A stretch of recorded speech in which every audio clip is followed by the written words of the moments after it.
বন্ধুরা, আমার নাম সুনিতা মজুমদার। আমি কলকাতার এক সাধারণ মেয়ে। আজকে আমি তোমাদেরকে যে গল্পটি বলব সেটি আমার চাচাতো ভাইকে নিয়ে। আমার চাচাতো ভাই ছিল আমার বন্ধুর মতো। ছোটবেলা থেকেই আমরা সব সময় একসাথে চলাফেরা করতাম। মনে মনে আমি তাকে পছন্দ করতাম, আর সেও আমাকে পছন্দ করত। একদিন আমাদের বাড়িতে একটা অনুষ্ঠান ছিল। সবাই অনুষ্ঠান নিয়ে ব্যস্ত, আর এদিকে আমার চাচাতো ভাই আমাকে বাড়ির পেছনের একটি বাগানে ডেকে নিয়ে আসলেন, এবং সেখানে সে আমাকে কিছু একটা বলার চেষ্টা করছিলেন।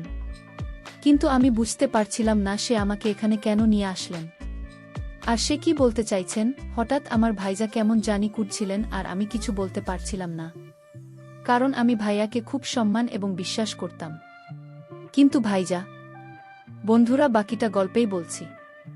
আশা করি বন্ধুরা তোমরা আমার পুরো গল্পটি মনোযোগ সহকারে শুনবে। নিশ্চয়ই অনেক মজা পাবে। তাহলে চল বন্ধুরা, আর কথা না বাড়িয়ে মূল গল্পে চলে যাই। বন্ধুরা, ছোটবেলা থেকেই আমি একটি যৌথ পরিবারে বড় হয়েছি, আর সেখানেই আমাদের দুই পরিবার একসাথে থাকত। এক বিশাল পুরনো বাড়িতে। সেই বাড়িতে আমরা সবাই একসাথে মিলেমিশে থাকতাম।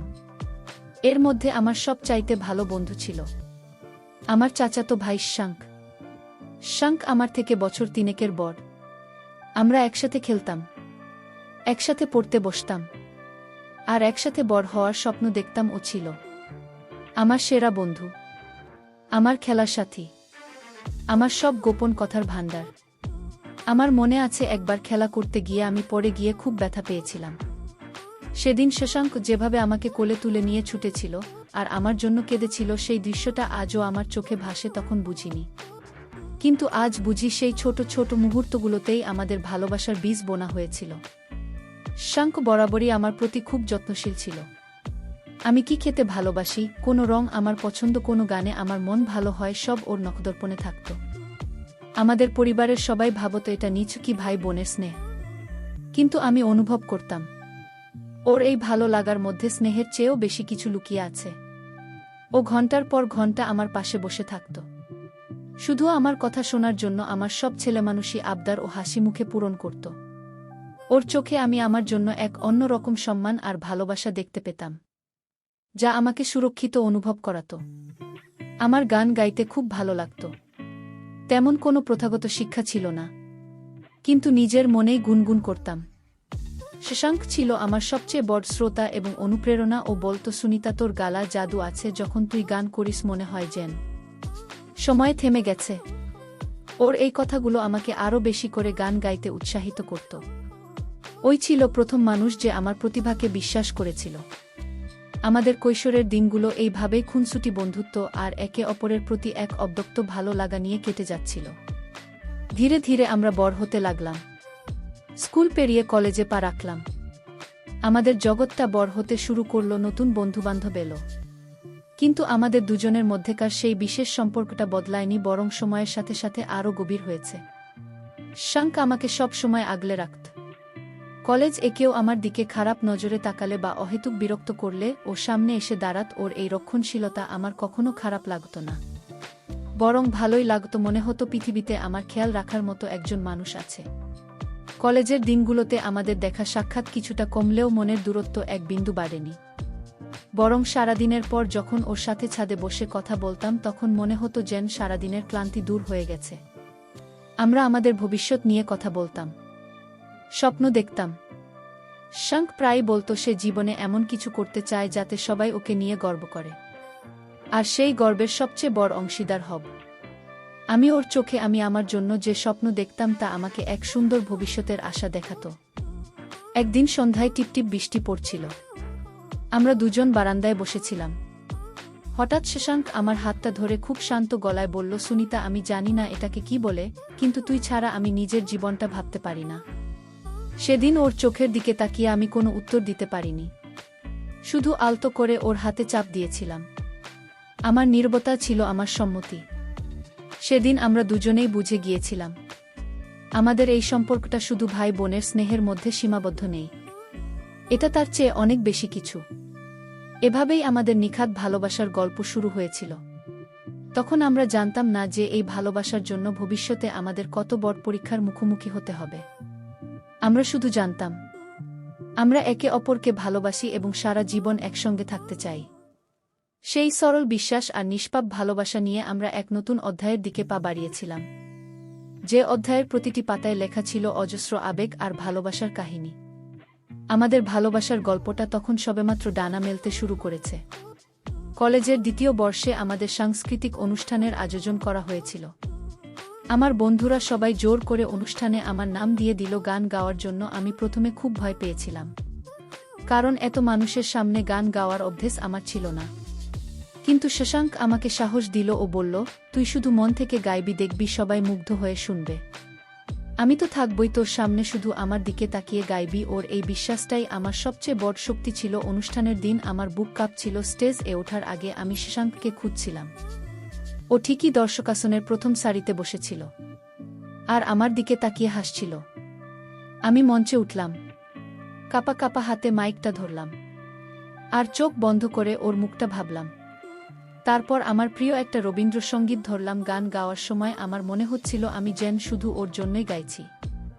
চারপাশের হাজারো দর্শক, কোলাহল, সবকিছু আমার কাছে অদৃশ্য হয়ে গিয়েছিল। আমার পৃথিবী জুড়ে তখন শুধু আমার সুর আর শশাঙ্কের ওই মায়াবী চোখ দুইটা ছিল। গান শেষ হতেই পুরো অডিটোরিয়াম তালিতে ফেটে পড়ল। আমি চোখ খুলে দেখলাম সবাই দাঁড়িয়ে আমাকে সম্মান জানাচ্ছে, কিন্তু আমার চোখ খুঁজছিল শুধু একজনকে। শশাঙ্কর জায়গা থেকে উঠে দাঁড়িয়ে এমনভাবে তালি দিচ্ছিল যেন পৃথিবীর সবচেয়ে বড় পুরস্কারটা ওই পেয়েছে। ওর চোখে ছিল বিস্ময়, মুগ্ধতার সীমাহীন ভালোবাসা। অনুষ্ঠান শেষে ও আমার কাছে ছুটে এসে বলল, আমি জানতাম তুই পারবি, কিন্তু এতটা অসাধারণ গাইবই আমি ভাবতেও পারিনি। মনে হচ্ছিল যেন কোনো পেশাদার শিল্পী গান গাইছে। আমি তোর প্রেমের নতুন করে পড়ে গেলাম সুনিতা। ওই দিনের পর থেকে শশাঙ্কের ভালোবাসা যেন আরও কয়েক গুণ বেড়ে গেল। ও আমাকে নিয়ে স্বপ্ন দেখতে শুরু করল। প্রায় বলতো আমার গানের একটা অ্যালবাম বের করবে। আমাকে নিয়ে বিভিন্ন জায়গায় ঘুরতে যাওয়ার পরিকল্পনা করত। আমরা একসাথে সিনেমা দেখতে যেতাম, গঙ্গার ধারে ঘণ্টার পর ঘণ্টা বসে থাকতাম, ফুচকা খেতাম। আমাদের এই মুহূর্তগুলো ছিল খুব সাধারণ কিন্তু অসাধারণ সুন্দর। ওর সঙ্গ আমার কাছে পৃথিবীর সবচেয়ে দামি জিনিস বলে মনে হতো। ওর চোখে আমি আমার প্রতিচ্ছবি দেখতে পেতাম। শশাঙ্ক আমার প্রতি ভীষণ যত্নশীল ছিল। আমার পড়াশুনো, আমার ভালো লাগা মন্দ লাগা সব কিছুর খেয়াল রাখত। কিন্তু ওর মধ্যে একটা জিনিস খুব প্রবল ছিল, ও চাইত না আমি কোনো ভুল পথে যাই বা কোনো খারাপ সঙ্গতে পড়ি। ও আমাকে বলতো, দেখ সুনিতা, এই বয়সটা খুব সংবেদনশীল। আমি চাই না তুই এমন কারো সাথে মিশে কষ্ট পাস। তুই আমার কাছে খুব দামি। ওর এই কথাগুলোর মধ্যে আমি অধিকারবোধের চেয়েও বেশি খুঁজে পেতাম গভীর ভালোবাসা আর চিন্তা। আমাদের সম্পর্কটা খুব পবিত্র ছিল। আমাদের ভালোবাসায় কোনো দিখাবা বা লোক দেখানোর ব্যাপার ছিল না। আমরা একে অপরের হাত ধরে ঘণ্টার পর ঘণ্টা কাটিয়ে দিতাম, কিন্তু আমাদের মধ্যে সবসময় একটা সম্মান ও শ্রদ্ধার সীমারেখা ছিল। শশাঙ্ক বলতো, বিয়ের আগে আমি তোকে এমনভাবে স্পর্শ করতে চাই না যাতে আমাদের ভালোবাসার পবিত্রতা নষ্ট হয়। আমি তোকে আমার স্ত্রী হিসেবে পেতে চাই, তার আগে আর কিছু নয়। ওর এই চিন্তাভাবনা আমাকে ওর প্রতি আরও বেশি শ্রদ্ধাশীল করে তুলেছিল। ধীরে ধীরে আমাদের দুজনের স্বপ্নগুলো এক হয়ে যাচ্ছিল। আমরা দুজনেই পড়াশোনা শেষ করে নিজেদের পায়ে দাঁড়াতে চেয়েছিলাম। শশাঙ্ক ইঞ্জিনিয়ারিং পড়ছিল আর আমি বাংলা সাহিত্যে অনার্স করছিলাম। আমরা ঠিক করেছিলাম প্রতিষ্ঠিত হয়ে পরিবারকে আমাদের সম্পর্কের কথা জানাব। আমরা নিশ্চিত ছিলাম আমাদের পরিবার আমাদের ভালোবাসাকে বুঝবে এবং মেনেও নেবে, কারণ তারা তো ছোটবেলা থেকে আমাদের একসাথেই দেখে এসেছে। কিন্তু আমরা হয়তো ভুলে গিয়েছিলাম, সমাজ আর পরিবারের সমীকরণ সবসময় এত সহজ হয় না। আমরা যেটাকে নিখাত ভালোবাসা ভাবছিলাম, সেটা পরিবারের চোখে অন্য কিছু হতে পারে। আমাদের সেই সুখের দিনগুলোতে আমরা ঘুণাক্ষরেও টের পাইনি যে আমাদের জন্য কতটা কঠিন সময় অপেক্ষা করছে। আমরা শুধু একে অপরের ভালোবাসায় ডুবেছিলাম আর একটা সুন্দর ভবিষ্যতের স্বপ্ন বলছিলাম, যে স্বপ্নে কোনো বাধা বিবর্তি ছিল না। কলেজের শেষ বছরটা আমাদের জন্য খুব গুরুত্বপূর্ণ ছিল। ফাইনাল পরীক্ষার চা, ভবিষ্যতের চিন্তা, সবকিছু মিলিয়ে আমরা খুব ব্যস্ত সময় পার করছিলাম। কিন্তু এই ব্যস্ততার মধ্যেও আমাদের ভালোবাসা একটুও কমেনি, বরং একে অপরের প্রতি নির্ভরতা আরও বেড়ে গিয়েছিল। পরীক্ষার প্রস্তুতির জন্য আমরা একসাথে গ্রুপ স্টাডি করতাম, গভীর রাত পর্যন্ত জেগে একে অপরকে পড়া বুঝিয়ে দিতাম। এই কঠিন সময়গুলোতে শশাঙ্ক আমার পাশে ছায়ার মতো ছিল। ও শুধু আমার প্রেমিক ছিল না, আমার সেরা বন্ধু এবং পথপ্রদর্শকও ছিল। একদিন সন্ধ্যায় পড়াশোনার ফাঁকি আমরা ছাদে বসে কফি খাচ্ছিলাম। আকাশটা সেদিন মেঘমুক্ত ছিল, অগণিত তারা জ্বলজ্বল করছিল। শশাঙ্ক হঠাৎ আমার দিকে ফিরে খুব আন্তরিকভাবে বলল, সুনিতা, পড়াশোনা তো প্রায় শেষ। এরপর আমি চাকরিতে যোগ দেব।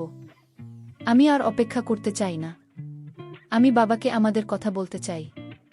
ওর কথায় আমার বুকের ভেতরটা ধক করে উঠল। একদিকে আনন্দ হচ্ছিল, অন্যদিকে একটা অজানা ভয়ও কাজ করছিল। আমি ওর হাতটা শক্ত করে ধরে বললাম, আমিও তাই চাই শশাঙ্ক, কিন্তু বাবা কাকারা কি মেনে নেবেন? শশাঙ্ক আমাকে আশ্বস্ত করে বলল, কেন মানবে না? আমরা একে অপরকে ভালোবাসি। দুজনেই প্রাপ্তবয়স্ক এবং প্রতিষ্ঠিত হতে চলেছি। আমাদের ভালোবাসায় তো কোনো ভুল নেই। তাছাড়া তারা তো আমাদের ছোটবেলা থেকে চেনেন। তারা জানেন আমরা একে অপরের জন্য কতটা সঠিক। তুই চিন্তা করিস না, আমি সবটা সামলে নেব। ওর আত্মবিশ্বাস দেখে আমার ভয়টা কিছুটা কেটে গেল। আমরা সিদ্ধান্ত নিলাম, ফাইনাল পরীক্ষার পরেই আমরা দুই পরিবারকে সবটা খুলে বলবো। আমাদের ভালোবাসার মুহূর্তগুলো ছিল খুব সাধারণ, কিন্তু ভীষণ রোমান্টিক। শশাঙ্ক আমাকে প্রায় ছোট ছোট উপহার দিয়ে চমকে দিত। কখনো হয়তো আমার প্রিয় লেখকের বই, আবার কখনো বা এক গোছা বেলি ফুল। ওর দেওয়া প্রত্যেকটা জিনিসের মধ্যে আমি ওর ভালোবাসা খুঁজে পেতাম। মনে আছে একবার আমার জন্মদিনে ও নিজে হাতে একটা কেক বানিয়ে এনেছিল। কেকটা হয়তো দেখতে খুব একটা সুন্দর ছিল না, কিন্তু ওর ভালোবাসা আর আন্তরিকতায় ভরা ওই কেকের আমার কাছে পৃথিবীর সেরা কেকেও বেশি ছিল। আমরা একে অপরের ভবিষ্যৎ নিয়ে অনেক পরিকল্পনা করতাম। শশাঙ্ক বলতো, বিয়ের পর আমরা একটা ছোট্ট বাড়ি ভাড়া নেব, যার সামনে একটা ফুলের বাগান থাকবে। আমি সেই বাগানে যত্ন নেব। আর ও অফিস থেকে ফিরে আমার সাথে বাগানে বসে চা খাব। ও বলতো, আমি চাই আমাদের বাড়িটা ইট সিমেন্টের হবে না, হবে ভালোবাসা আর বিশ্বাসের। ওর এই কথাগুলো শুনতে শুনতে আমি এক স্বপ্নের জগতে হারিয়ে যেতাম। ওর সাথে ঘর বাঁধার স্বপ্নটা আমার কাছে রূপকথার গল্পের মতো মনে হতো। আমাদের ভালোবাসায় কোনো শারীরিক আকর্ষণ ছিল না, ছিল আত্মার টান। আমরা একে অপরের চোখে তাকিয়ে ঘন্টার পর ঘন্টা কাটিয়ে দিতে পারতাম। শশাঙ্ক বলতো, আমার চোখ নাকি কথা বলে, আর আমি ওর হাসির প্রেমে পড়েছিলাম। ওর হাসিতে আমি সব দুঃখ ভুলে যেতাম। আমাদের সম্পর্কটা ছিল বন্ধুত্বের উপর ভিত্তি করে গড়ে ওঠা এক গভীর প্রেম, যেখানে একে অপরের হতে সম্মানটাই ছিল সবচেয়ে বড়। আমরা একে অপরকে বদলানোর চেষ্টা করিনি, বরং একে অপরের শক্তি হয়ে উঠেছিলাম। পরীক্ষা শেষ হলো, দুজনেরই খুব ভালো ফল হলো। শশাঙ্ক একটা নামী কোম্পানিতে খুব ভালো বেতনে চাকরিও পেয়ে গেল। আমাদের স্বপ্ন পূরণের প্রথম ধাপটা আমরা সফলভাবে পার করে ফেলেছিলাম। এবার সময় ছিল পরিবারের মুখোমুখি হওয়ার। আমরা দুজনেই মনে মনে প্রস্তুতি নিচ্ছিলাম। জানতাম পথটা হয়তো কিছুটা কঠিন হতে পারে, কিন্তু আমাদের বিশ্বাস ছিল আমাদের ভালোবাসা সব বাধা জয় করে নেবে। অবশেষে সেই দিনটা এলো। শশাঙ্ক ওর বাবাকে, অর্থাৎ আমার কাকাকে, আমাদের সম্পর্কের কথা জানালো। ও খুব শান্তভাবে গুছিয়ে সব কিছু বলল, আমাদের ভালোবাসার গভীরতা, আমাদের ভবিষ্যতের পরিকল্পনা, সবকিছু। কাকা সবটা শুনলেন, কিন্তু কোনো উত্তর দিলেন না। তার মুখের গম্ভীর অভিব্যক্তি দেখে আমার বুকের ভেতরটা কেঁপে উঠল। আমরা যেটাকে খুব সহজ ভেবেছিলাম, সেটা যে আসলে কতটা কঠিন হতে চলেছে তার প্রথম ইঙ্গিত আমরা সেদিনই পেয়েছিলাম। শশাঙ্ক যেদিন কাকাকে আমাদের কথা বলল, সেদিন রাত থেকেই আমাদের বাড়িতে একটা চাপা উত্তেজনা বিরাজ করতে লাগল। কাকা প্রথমে আমার বাবার সাথে আলাদা করে কথা বললেন। তাদের মধ্যে অনেকক্ষণ ধরে কি কথা হলো আমরা কিছুই জানতে পারলাম না, কিন্তু তাদের দুজনের থমথমে মুখ দেখেই আমরা বুঝতে পারছিলাম পরিস্থিতি ভালো দিকে এগোচ্ছে না। সেই রাতে আমাদের বাড়িতে কেউ ঠিকমতো রাতের খাবারও খায়নি। একটা অদৃশ্য দেয়াল যেন দুই পরিবারের মধ্যে উঠে গিয়েছিল, যে দেয়ালটা আগে কখনো ছিল না। পরের দিন সকালে বাবা আমাকে ডেকে পাঠালেন। আমি ভয়ে ভয়ে তার ঘরে গেলাম। বাবা খুব শান্ত, কিন্তু দৃঢ় গলায় বললেন, শশাঙ্ক যা বলেছে তা কি সত্যি?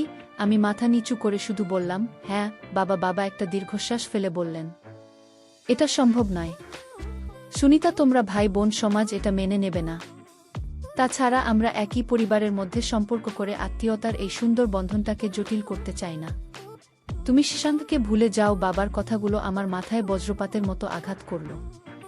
আমি বাবাকে বোঝানোর অনেক চেষ্টা করলাম। বললাম, বাবা, আমরা একে অপরকে ভালোবাসি। আমাদের ভালোবাসায় কোনো অন্যায় নেই। আমরা শুধু সারা জীবন একসাথে থাকতে চাই। কিন্তু বাবা তার সিদ্ধান্তে অটল ছিলেন।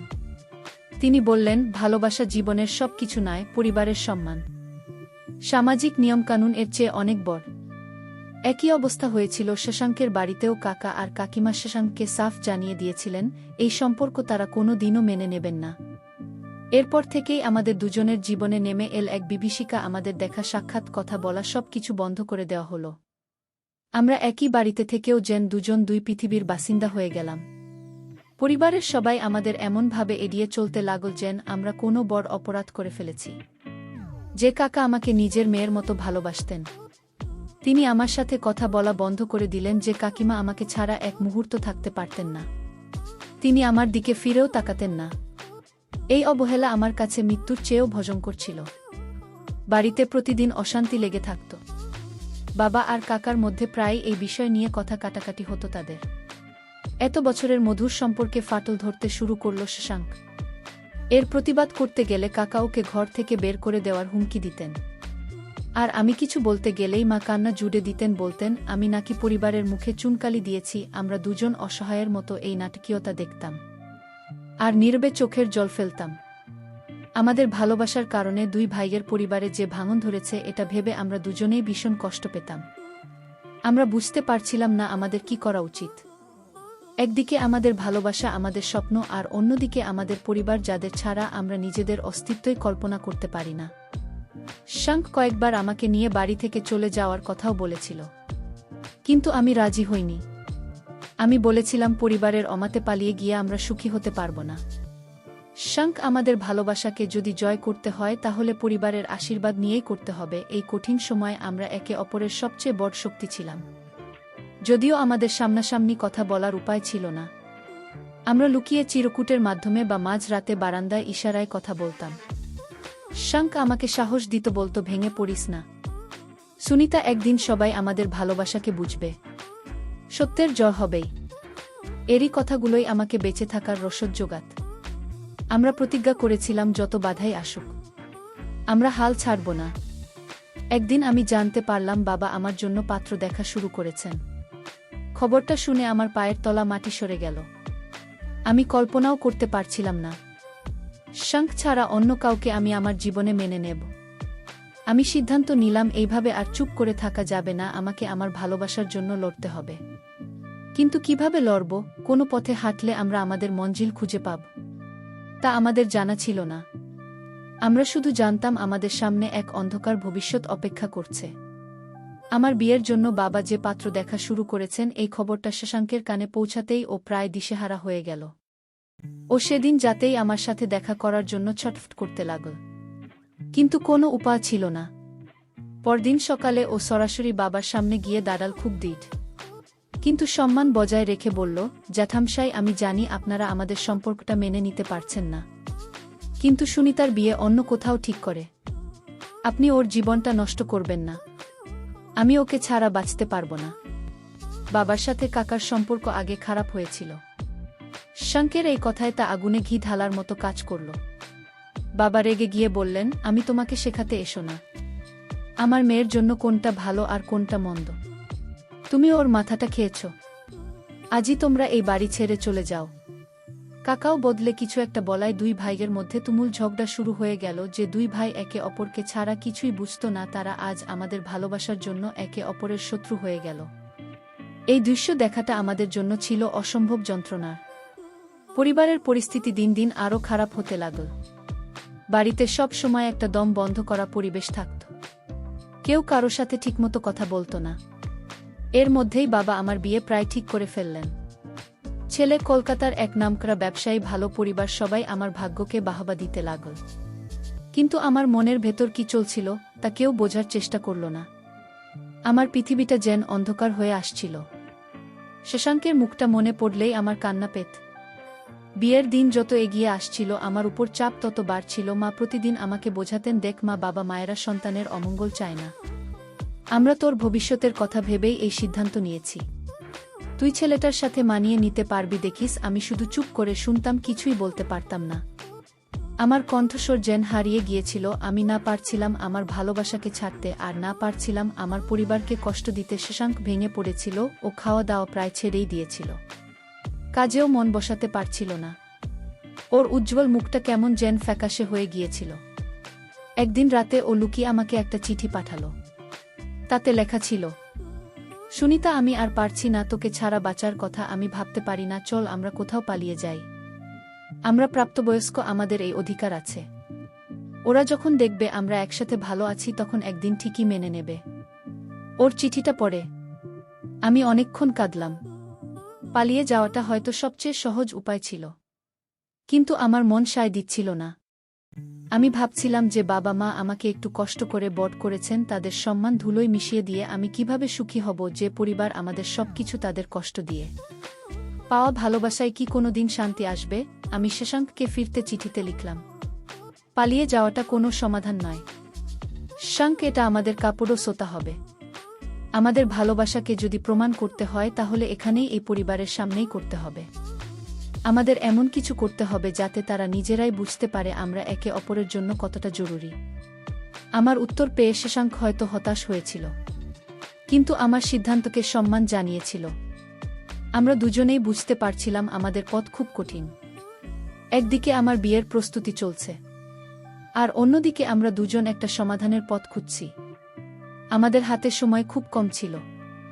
চারদিকে শুধু নিরাশা আর অন্ধকার দেখতে পাচ্ছিলাম আমরা। আমার বিয়ের আর মাত্র 1 সপ্তাহ বাকি। বাড়িতে আত্মীয় স্বজনে ভরে গেছে। সবাই আনন্দ করছে, হাসাহাসি করছে, আর আমি আমার ঘরে বসে মৃত্যুর প্রহর গুনছি। আমি ঠিক করে ফেলেছিলাম, যদি শশাঙ্ককে না পাই তাহলে এই জীবন আমি রাখব না। কিন্তু আমি জানতাম এটাও একটা ভুল সিদ্ধান্ত হবে।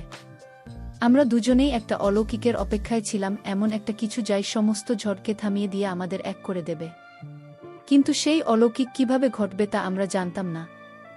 আমার বিয়ের ঠিক 3 দিন আগে আমাদের পরিবারে একটা ভয়ানক বিপর্যয় নেমে এলো। বাবা আর কাকার একটা যৌথ পারিবারিক ব্যবসা ছিল, বেশ নামকরা কাপড়ের ব্যবসা। হঠাৎ করেই তাদের ব্যবসা সবচেয়ে বড় গোদামে আগুন লেগে গেল। খবরটা পেয়েই বাবা আর কাকা ছুটে গেলেন, কিন্তু ততক্ষণে যা ক্ষতি হওয়ার হয়ে গেছে। গুদামের প্রায় সমস্ত মাল পুড়ে ছাই হয়ে গিয়েছিল। এই আকস্মিক লোকসানের ধাক্কা বাবা সহ্য করতে পারলেন না। তিনি সেখানেই বুকে ব্যথা নিয়ে মাটিতে লুটিয়ে পড়লেন। মুহূর্তের মধ্যে আমাদের বাড়ির সমস্ত আনন্দ উৎসবের আমেজ এক ভয়ঙ্কর নীরবতায় পরিণত হল। বাবাকে দ্রুত হসপিটালে ভর্তি করা হলো। ডাক্তার জানালেন বাবার মারাত্মক হার্ট অ্যাটাক হয়েছে। অবস্থা খুবই আশঙ্কাজনক। এই খবরটা শুনে আমার মা আর কাকিমা প্রায় জ্ঞান হারিয়ে ফেললেন। কাকাও ভেঙে পড়েছিলেন, ব্যবসার এত বড় ক্ষতি, আর বড় ভাইজের এই অবস্থা। সব মিলিয়ে তিনি দিশেহারা হয়ে পড়েছিলেন।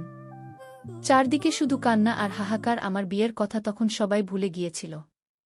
এই কঠিন পরিস্থিতিতে যে মানুষটা প্রথম শক্ত হয়ে দাঁড়াল সে হল শশাঙ্ক। ও নিজের ব্যক্তিগত দুঃখ কষ্ট সবকিছু ভুলে গিয়ে পরিবারের হাল ধরল। একদিকে হসপিটালে বাবার পাশে থাকা ডাক্তারদের সাথে কথা বলা, অন্যদিকে ব্যবসার দিকটা সামলানো, সবকিছু একা হাতে করতে লাগল। আমি ওর দিকে তাকিয়ে অবাক হয়ে যাচ্ছিলাম যে ছেলেটা কিছুদিন আগেও ভালোবাসার জন্য ভেঙে পড়েছিল, সে আজ পরিবারের জন্য পাহাড়ের মতো শক্ত হয়ে দাঁড়িয়েছে। আমিও আমার সমস্ত শক্তি একত্রিত করে মায়ের পাশে দাঁড়ালাম। মা এবং কাকিমাকে সামলানো, বাড়ির দিকটা দেখা, হসপিটালে খাবার নিয়ে যাওয়া, আমি আর শশাঙ্ক মিলেমিশে সব কিছু করতে লাগলাম। এই বিপর্যয়ের মুহূর্তে আমরা দুজন একে অপরের সবচেয়ে বড় অবলম্বন হয়ে উঠলাম। আমাদের মধ্যে কোনো কথা হতো না, কিন্তু আমরা চোখের ইশারায় একে অপরের মনের অবস্থা বুঝতে পারছিলাম। আমাদের ব্যক্তিগত সম্পর্কের মধ্যে তখন পরিবারের প্রতি আমাদের দায়িত্বটাই বড় হয়ে উঠেছিল। বাবার অবস্থা কিছুটা স্থিতিশীল হলেও ব্যবসার ক্ষতিটা ছিল অংশ। কাকা একা হাতে কিছুই সামলে উঠতে পারছিলেন না। পাওনাদাররা টাকার জন্য চাপ দিচ্ছিল। বাজারে সুনাম নষ্ট হচ্ছিল। ঠিক এই সময় শশাঙ্ক এক দুঃসাহসী সিদ্ধান্ত নিল। ওর জমানো সমস্ত টাকা, যেটা ও নিজের ভবিষ্যতের জন্য জমিয়েছিল, সেটা ব্যবসার কাজে লাগিয়ে দিল। শুধু তাই নয়, ও দিন রাত একটা করে নতুন করে সবটা গোছানোর চেষ্টা করতে লাগল। সাপ্লায়ারদের সাথে কথা বলা, পুরনো খদ্দের ধরে রাখা, নতুন করে মাল তোলার ব্যবস্থা করা, সবকিছু ও নিপুণভাবে সামলাতে শুরু করল। আমিও ঘরে বসে থাকিনি। আমাদের বাড়িতে অনেক পুরনো কারিগর ছিল যারা হাতের কাজ করত। আমি তাদের একত্রিত করলাম। আমার ডিজাইন নিয়ে কিছুটা ধারণা ছিল। আমি নতুন নতুন ডিজাইন এর শাড়ি তৈরি করার পরিকল্পনা করলাম এবং সেগুলো অনলাইনে বিক্রি করার একটা প্ল্যাটফর্ম তৈরি করার চেষ্টা শুরু করলাম। শশাঙ্ক আমার এই পরিকল্পনাকে পুরোপুরি সমর্থন করল এবং আমাকে সব রকমভাবে সাহায্য করতে লাগবে। আমরা দুজন মিলে আমাদের ডুবতে বসা ব্যবসাটাকে বাঁচানোর জন্য মরিয়া হয়ে লড়তে শুরু করলাম। আমাদের এই অক্লান্ত পরিশ্রম আর একনিষ্ঠতা পরিবারের সবার চোখে পড়ছিল। কাকা, যিনি শশাঙ্কের উপর সবচেয়ে বেশি রেগেছিলেন, তিনি এখনও কাজের দক্ষতার পরিবারের প্রতি ওর ভালোবাসা দেখে অবাক হচ্ছিলেন। তিনি দেখতে পাচ্ছিলেন শশাঙ্ক শুধু একজন প্রেমিক নয়, সে একজন দায়িত্ববান ছেলেও বটে। যে ছেলে পরিবারের জন্য নিজের সর্বস্ব বাজি রাখতে পারে, সে কখনো পরিবারের অমঙ্গল করতে পারে না। আমার মা ও আমার পরিবর্তনটা লক্ষ্য করছিলেন যে মেয়েটা কিছুদিন আগেও বিয়ের চিন্তায় ভেঙে পড়েছিল, সে আজ কত শক্তভাবে পুরো সংসারটাকে আগলে রেখেছে। তিনি বুঝতে পারছিলেন শশাঙ্করের সঙ্গী আমাকে এই শক্তিটা দিয়েছে। আমরা দুজন একসাথে থাকলে যে কোনো বিপদ মোকাবিলা করতে পারব। এই বিশ্বাসটা ধীরে ধীরে তাদের মনেও জন্মাতে শুরু করেছিল। আমাদের অজান্তেই আমাদের এই নিঃস্বার্থ কাজটা তাদের কঠিন মনের বরফ গলাতে শুরু করেছিল। প্রায় 1 মাস হসপিটালে থাকার পর বাবা কিছুটা সুস্থ হয়ে বাড়ি ফিরলেন। যদিও তিনি শারীরিকভাবে খুব দুর্বল ছিলেন, কিন্তু তার চোখের দৃষ্টি ছিল আগের চেয়ে অনেক স্বচ্ছ। বাড়িতে ফিরলে তিনি দেখলেন সবকিছু কেমন বদলে গেছে। যে ব্যবসাটা তিনি ধ্বংসের পথে দেখে এসেছিলেন, সেটা শ্মশানকের অক্লান্ত পরিশ্রমে আবার ধীরে ধীরে ঘুরে দাঁড়াচ্ছে। আমি যে অনলাইন প্ল্যাটফর্মটা শুরু করেছিলাম, সেটাও বেশ ভালো সাড়া পেতে শুরু করেছে। বাবা অবাক হয়ে আমাদের দুজনেরই কর্মকাণ্ড দেখতেন। কাকার মধ্যেও আমি একটা বড় পরিবর্তন লক্ষ্য করলাম। তিনি এখন শশাঙ্কের সাথে বন্ধুর মতো মেশিন ব্যবসার প্রতিটি সিদ্ধান্ত তিনি শশাঙ্কের সাথে আলোচনা করে নেন।